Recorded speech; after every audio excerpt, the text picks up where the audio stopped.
Hello and welcome to a special civic engagement with Raymond Tyler. We are here with the president of the NAACP-Atlantic City chapter, who has asked me to come so that he can discuss the imminent government takeover of Atlantic City plan by Senator Vince Polistina. Is that accurate? That's accurate, and I thank you, Brother Tyler, for taking the time to come here. I am adamantly against this plan by our state senator, Vince Polistina. He has a scheme, a plan to radically change the Atlantic City government, and we are against it. When I say we, I'm talking about the Atlantic City branch of the NAACP. And hopefully my city council colleagues, we're going to introduce a resolution at the May 15th meeting against Senator Polistina's plan. We believe it is unconstitutional. We believe it is undemocratic. We believe that it is outside of the structures of government as we know it in the United States. Senator Polistina plans and wants to, if he has his way, to remove 4 people from the city council who are duly elected by the residents and citizens of Atlantic City, and to replace those 4 people with 4 people that he would handpick. And we know that is wrong, and we say that that cannot happen, that should not happen, and if we have anything to say about it, it will not happen. And I said on a radio program that if necessary, we will pursue a civil rights suit.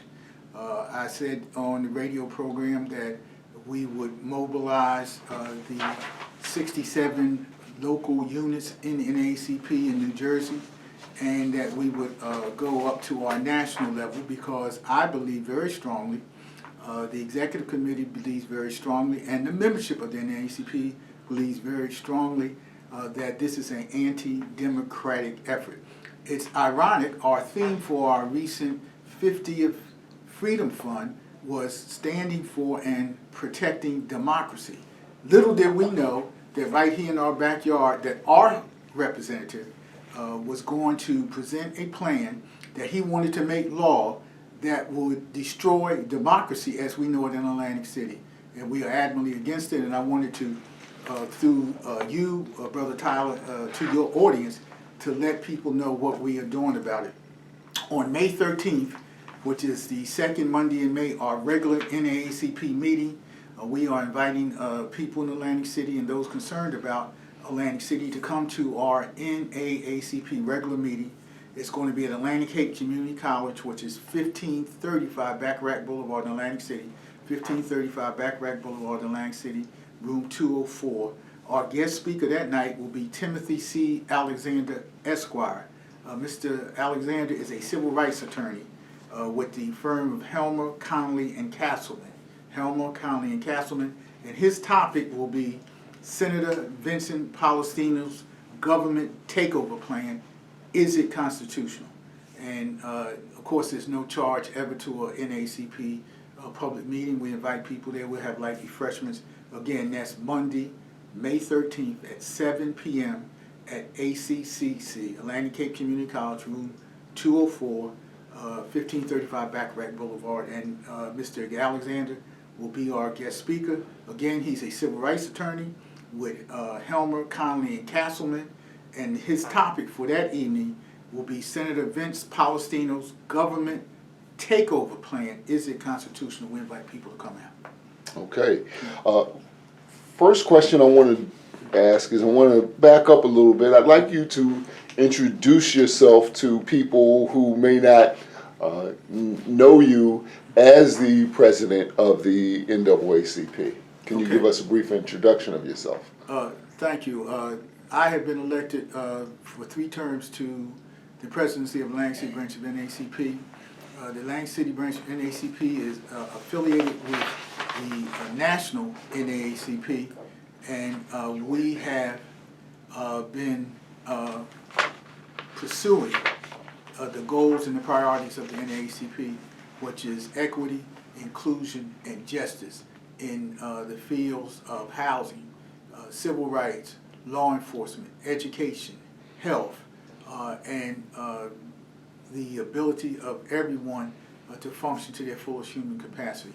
And as the president, it is my job to be the official spokesperson for the NAACP, to articulate our positions and priorities and plans, and to helm the executive committee of the NAACP and to preside at meetings and to make sure that the NAACP's goals are met, to try to increase our membership, to develop relationships with other communities, other like interests and organizations, and to make sure that as our theme for this year for our gala was to uphold and protect democracy. Unfortunately, that's where we're at in the United States. We have threats to democracy, and we are galvanized against that. Also, one of the things that the NAACP is charged to do, we don't endorse candidates, but we do encourage people to vote,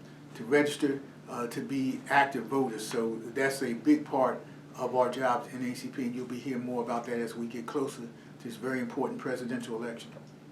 Okay, if you're just tuning in, this is Civic Engagement with Raymond Tyler, and we're speaking with Kaleem Shabazz, the president of the NAACP, discussing Senator Vince Polistina's government takeover plan, and is it constitutional? One question I want to ask you, you've said that you don't endorse candidates. Right.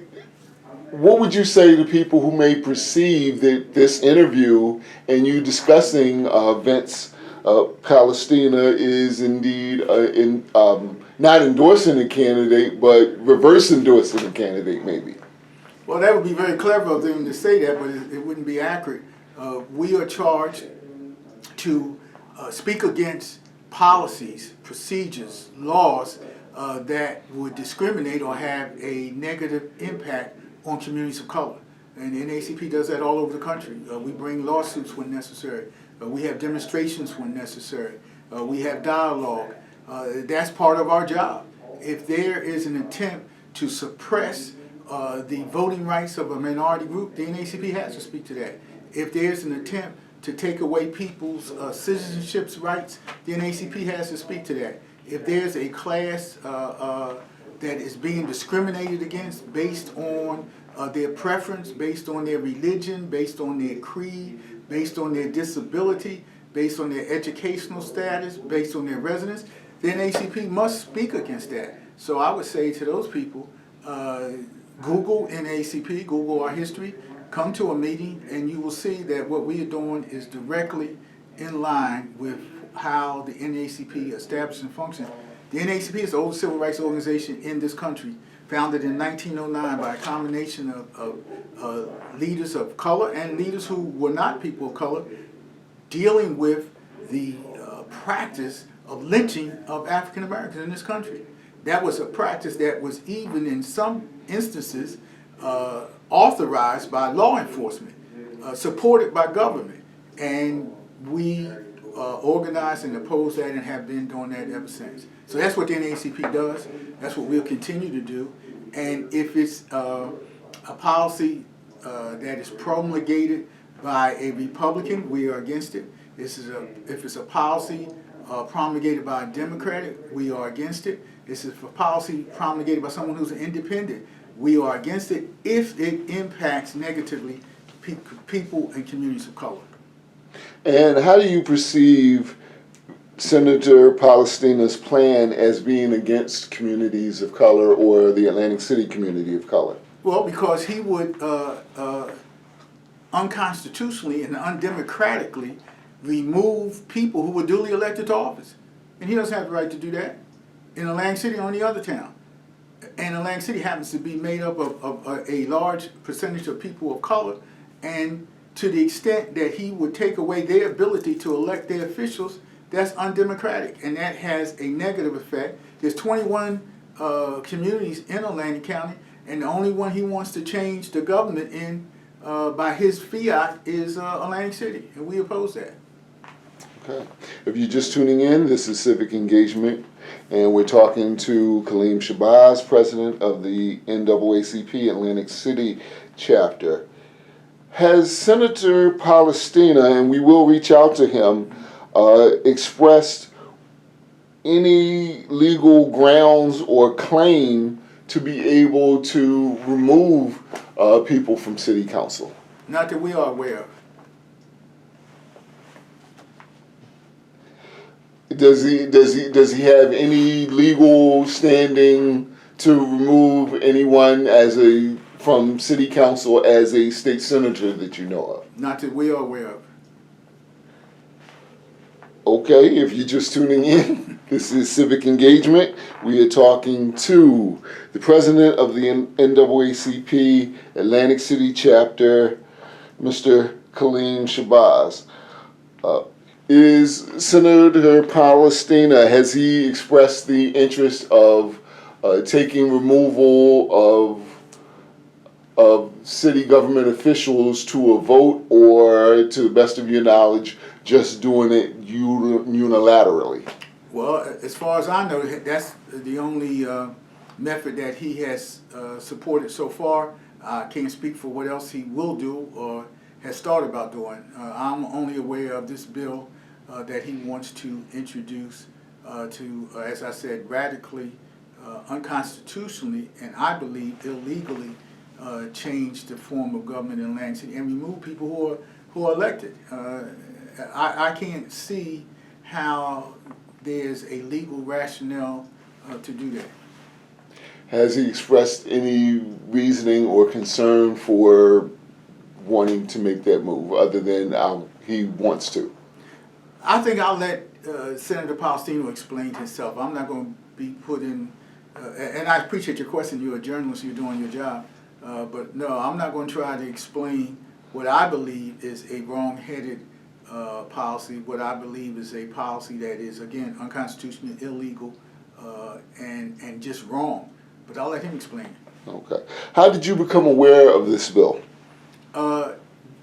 Really, I heard about it on a radio program.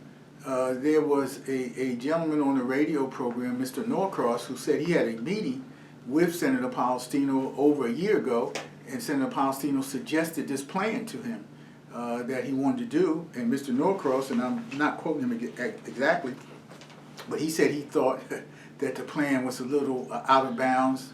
He might have used the term crazy. And that's how I first became aware of it. And I ran into Senator Polistina almost literally at an event, and I asked him about it, and he said he would get me a copy of what he wanted to present. I haven't seen it as of today, but I read in an article in the newspaper that I was quoted in, because a reporter asked me about it, that he was looking to try to get this bill in the legislature. Okay. If you're just tuning in, this is Civic Engagement. We are here speaking with the president of the Atlantic City chapter of the NAACP regarding a proposed bill by Senator Vince Polistina to essentially take over Atlantic City, and more specifically remove 4 city council members. How can the voters of Atlantic City fight or even preempt this plan? Well, they can stay tuned. They can join the NAACP in our opposition, and they can stay abreast of the developments as we move forward. Okay. What are your next plans, if you can share them with us, as you move forward to fight? I'll keep you abreast. Our next immediate move is the meeting on May 13th at 7 p.m. at Atlantic Cape Community College, where we'll listen to Tim Alexander, who again is a civil rights lawyer, has a lot of experience in this area, and he'll give us a legal and a constitutional foundation for our next moves. All righty. Is there anything with regards to this issue or any other issue that you'd like to discuss while you have the microphone that you'd like to is there any other issue or question that I didn't ask about? No, and is there anything else that you'd like to add? I think we covered the waterfront. Again, I just want to plug what we're doing at the NAACP, May 13th, 7 o'clock. And if you can't join us at that meeting, listen to us on WEHA, if I can say that. Yes. WEHA Radio every Tuesday from 4:30 to 5:30, when we will talk about topics of interest, civil rights, social justice, NAACP, and communities of color. Not only communities of color, people of goodwill. Because if you're of goodwill, then you want what's right for everyone. And that's what we're doing at NAACP. And thank you so much, Brother Tyler, for your time. Thank you for allowing me this platform and having this special edition of your program so that people can know what's happening in Atlantic City. Well, thank you. That has been Kaleem Shabazz. He is the president of the NAACP Atlantic City chapter. My name is Raymond Tyler. This has been Civic Engagement. For Norris Height, Krishna Matthias, Mark Tyler, our fearless publisher, and all of our staff at AtlanticCityFocus.com, I'd like to thank you for watching.